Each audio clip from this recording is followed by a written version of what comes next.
মুসলিমদের জন্য সামনে একটি ভাইরাস, করোনা ভাইরাসের থেকেও মারাত্মক একটি ভাইরাস, যেটা জেনে বুঝে এবং অনেকে না জেনেও এই ভাইরাসে আক্রান্ত হবে বা তারা অলরেডি এই ভাইরাসে আক্রান্ত হওয়ার জন্য তারা প্রিপারেশন নিয়ে নিয়েছে। আসলে সে ভাইরাসটি কি, যেটা আপনাদেরকে প্রথমে যেটা বললাম যে আমরা এই ভাইরাসে আক্রান্ত হয়ে যাচ্ছি বা অলরেডি হয়ে গেছি। সে ভাইরাসটি কি? সেই ভাইরাসটি হচ্ছে যা আপনাকে আমাকে জাহান্নাম নিয়ে যাওয়ার জন্য যথেষ্ট। আপনাকে আমাকে জাহান্নাম নিয়ে যাওয়ার জন্যই যথেষ্ট। তাহলে সেটা কি? সেটা হচ্ছে আপনার এই যে আজকে 23, আগামীকাল মানে 24, তারপরের দিন 25শে ডিসেম্বর, বড় দিন, বড় উৎসব। এটা কার উৎসব ভাই? এই উৎসব আপনি কোথায় পেলেন? আপনার বিধানে কি এই উৎসব আছে? আপনি কি একবার কি তদন্ত করেছেন যে আমাদের ধর্মে এই যে অমুসলিমদের কালচার, অমুসলিমদের নীতি, তাদের উৎসব আমার ধর্মে কোথায় আছে? এটাকে আমি কি কখনো কি ভেবে দেখেছি? এই সম্পর্কে আল্লাহ সুবহানাহু ওয়া তাআলা পবিত্র কালামে মাজিদ, পবিত্র কোরআনুল কারিমে তিনি কি বলেছেন? রাসূল সাল্লাল্লাহু আলাইহি ওয়াসাল্লাম এইসব অনুষ্ঠান, এইসব উৎসব, এইসব রীতিনীতি ফলো করাকে তিনি কি বলেছেন? এটা কি আপনার আমার মাথায় কি কখনো কি এসেছে? কখনো কি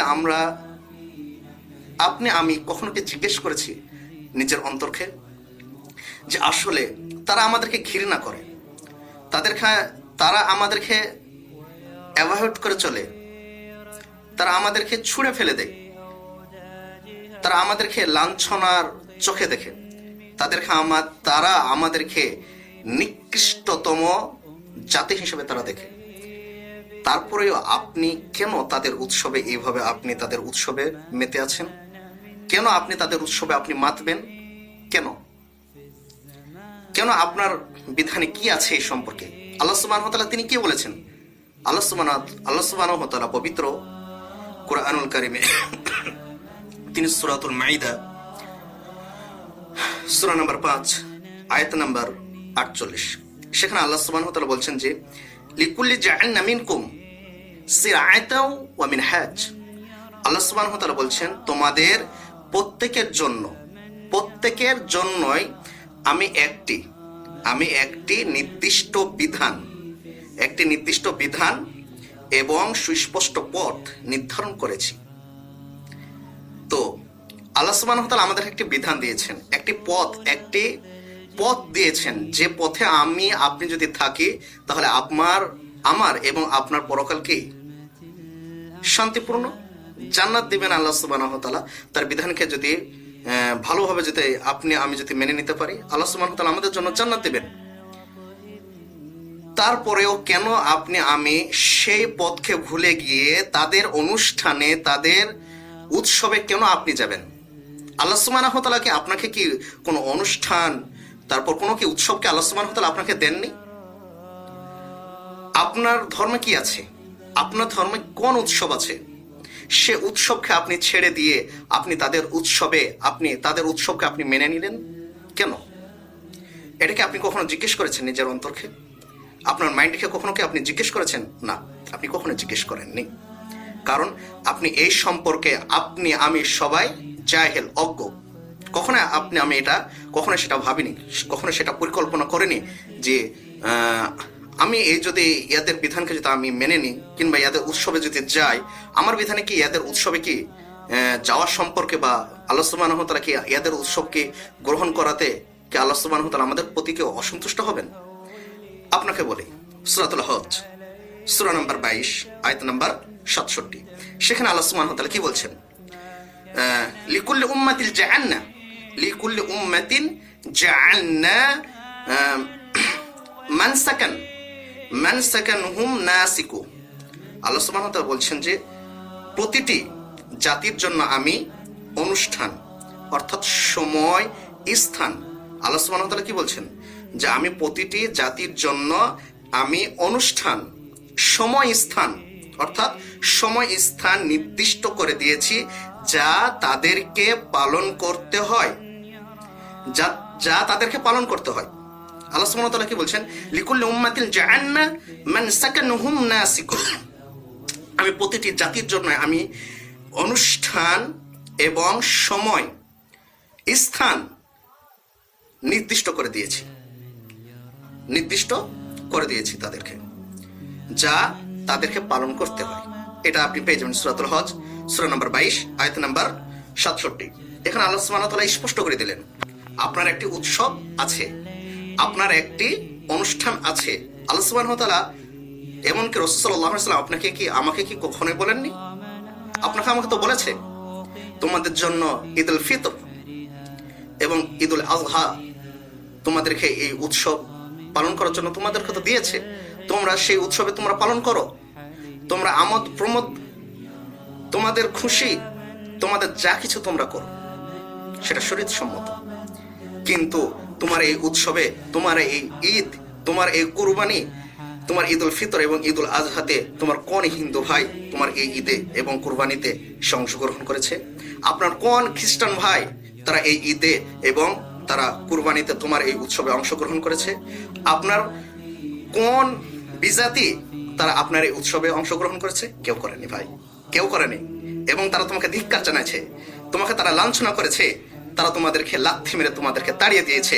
অতঃপর তুমি তাদের উৎসবে, তাদের অনুষ্ঠানে তুমি অন্তর্ভুক্ত হচ্ছ কেন? এটাকে আপনি কি কখনো জিজ্ঞাসা করেছেন? আমার তো বিধান, আল্লাহ সুবহানাহু ওয়া তাআলা তো তিনি বলে দিয়েছেন প্রত্যেকটা জাতির জন্যই নির্দিষ্ট অনুষ্ঠান আছে, তারা সেই নির্দিষ্ট অনুষ্ঠান তারা পালন করে এবং তারা আনন্দ উৎসব তারা উপভোগ করে। কিন্তু ভাই, আপনার উৎসবে কিন্তু বিধর্মী, বিজাতি, যারা তোমাকে লাঞ্ছনা, যারা তোমাদেরকে ধিক্কার জানায়, তারা কিন্তু একদিনও তোমার ধর্মে বা তোমার এই স্পষ্ট বিধানকে তারা কোনোদিন মেনে নিতে পারেনি এবং তারা তোমাদেরকে ঘৃণা করে। কিন্তু তাদের উৎসবে তুমি কি করো?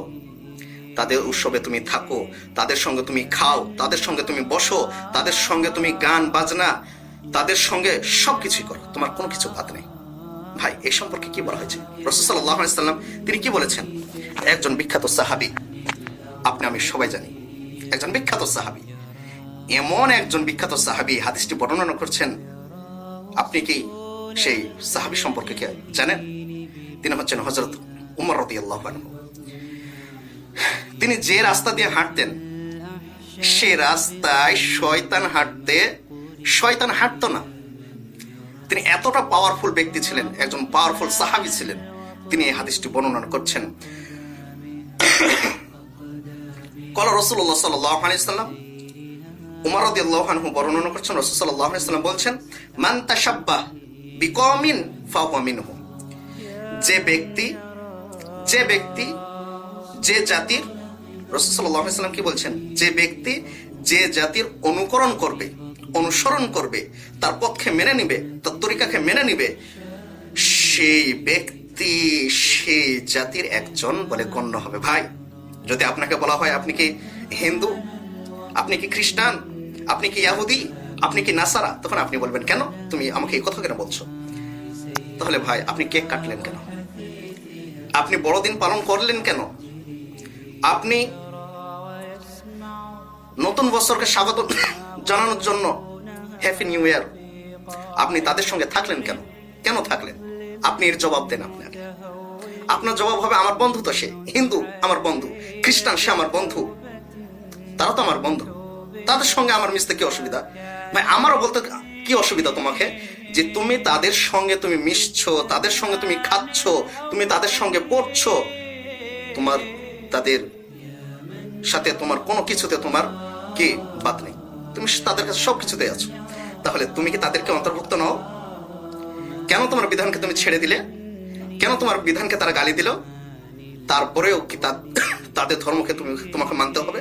তোমাকে কি 25শে ডিসেম্বর, এই যে কাল বাদ তার পরের দিন যে 25শে ডিসেম্বর বড়দিন, কেক কাটার দিন, রাস্তাতে থই থই করবে কেকের, ওই দিন ছাড়া কি অন্য দিন কি কেক পাওয়া যায় না? অন্য দিনকে ওই মানের কেক পাওয়া যায় না, সেদিন সেই দিনই খেতে হবে। আপনার পরিবার পরিজনকে নিয়ে কেন খেলেন? আল্লাহ সুবহানাহু ওয়া তাআলা তো আপনাকে নিজে বাঁচতে বলেছেন, ইয়া আইয়ুহাল্লাযীনা আমানু কু আনফুসাকুম, হে বিশ্বাসীগণ, হে বিশ্বাসীগণ, তোমরা যারা বিশ্বাস করো, যারা পরকালের প্রতি বিশ্বাস করো, তোমার রবের প্রতি বিশ্বাস করো, আখিরাতের প্রতি বিশ্বাস করো, জাহান্নামের প্রতি বিশ্বাস করো, এই আইয়ুহাল্লাযীনা আমানু, যারা তোমরা বিশ্বাস করো, তোমরা শোনো, কু আনফুসাকুম, তোমরা নিজে বাঁচো, ওয়া আহলিকুম নার, তোমার পরিবার পরিজনকে, তোমার আত্মীয় স্বজনকে বাঁচাও। কোথা থেকে? নার জাহান্নামের আগুন থেকে তোমরা বাঁচাও। কিন্তু আমি কোথায় বাঁচাচ্ছি তাদেরকে? আপনি আবু দাউদ খুলুন, দেখেন সেখানে কি আছে। আবু দাউদ হাদিস নাম্বার 4031, সেখানে রাসূল সাল্লাল্লাহু আলাইহি ওয়াসাল্লাম স্পষ্ট করে দিয়েছেন, আপনি যদি বিধর্মীদের আচার অনুষ্ঠান, তাদের সমস্ত কিছু যদি মেনে নেন, তাহলে মনে করেন আপনি তাদেরই অন্তর্ভুক্ত। আপনার ধর্মে কি আছে সেটা আপনি প্রাধান্য দিলেন না। আপনি বড়দিনের কেক কাটতে গিয়ে আপনার বান্ধবী, আপনার বন্ধু, আপনার পাড়ার প্রতিবেশীদের সাথে আমোদ প্রমোদে ব্যস্ত থাকাতেই আপনি সালাত ত্যাগ করলেন। কেন করলেন? আপনার কি অনুষ্ঠানে কি ছিল ওই অনুষ্ঠানে, যে অনুষ্ঠান পালন করতে গিয়ে আপনাকে সালাত ত্যাগ করতে হলো? কেন আল্লাহ সুবহানাহু ওয়া তাআলা আপনাকে বলেননি সালাত সম্পর্কে, যে তোমাদের উপর নির্দিষ্ট সময়ে সালাত ফরজ করা হয়েছে? কি বলা হয়েছে সে আয়াতে?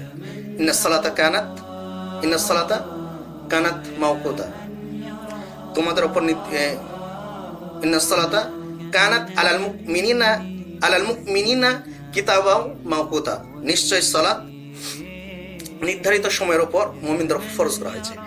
বেটা, তোমার উপর তো সালাত ফরজ করা হয়েছে। সেই সময় আপনি মদের আড্ডায় ছিলেন, সেই সময় আপনি কেক কাটাতে ব্যস্ত ছিলেন, আপনার পরিবার পরিজনের সঙ্গে ব্যস্ত ছিলেন। আপনি কোথায় আপনার নিজে বাঁচলেন, আপনার পরিবারকে বাঁচালেন এবং আপনার বিধর্মী বন্ধুদের সঙ্গে আমোদ প্রমোদে ব্যস্ত থাকলেন, এবং আপনি কি তাদেরকে অন্তর্ভুক্ত নন?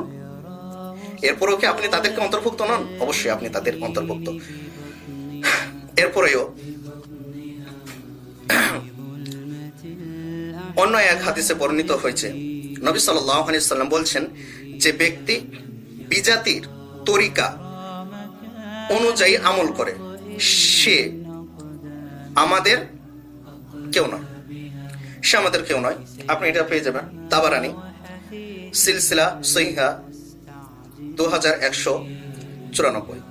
আপনি এখানে পেয়ে যাবেন, যে ব্যক্তি বিজাতিদের তরিকা অনুসরণ করে, তাদের সঙ্গে থাকে, তাদের সঙ্গে কথাবার্তা কয়, তাদের সঙ্গে মিশে এবং তাদের বিষয়টাকে তারা গ্রহণ করে নেয়, মনে রাখো ভাই, আপনার পরকাল, আপনার হাসর নাসর কিন্তু সেই দলের সঙ্গেই হবে, যে দলের সঙ্গে আপনি আছেন। যতক্ষণ আপনি তওবা করছেন এবং সে অবস্থায় যদি মৃত্যুবরণ করেন, আপনি তাদের সঙ্গে উঠবেন, আপনি ইয়াহুদিদের সঙ্গে উঠবেন, আপনি খ্রিস্টানদের সঙ্গে উঠবেন, আপনি আপনার ওই যে প্রতিবেশী ভাই হিন্দু, খ্রিস্টান যারাই আছে, আপনি তাদের সঙ্গে উঠবেন। সেদিন মুহাম্মদ সাল্লাল্লাহু আলাইহি ওয়াসাল্লামের দল থাকবে, মুমিনদের দল থাকবে, মুনাফিকদের দল থাকবে, আপনার একটা দল থাকবে, আপনি সেই দলের অন্তর্ভুক্ত হবে। যখনই বলা হবে মুহাম্মাদের দল বেঁচে গেল, তাদেরকে জান্নাতের জন্য ঘোষণা করা হলো, তাদেরকে জান্নাতে প্রবেশ করে দাও, তখন আপনার দলটাতে কি বলা হবে? আপনি কি সেটাকে ভেবে দেখেছেন? আল্লাহ সুবহানাহু ওয়া তাআলা যেন আমাদেরকে সঠিক বুঝার এবং মানার তৌফিক দান করেন। আসসালামু আলাইকুম ওয়া রাহমাতুল্লাহি ওয়া বারাকাতুহু।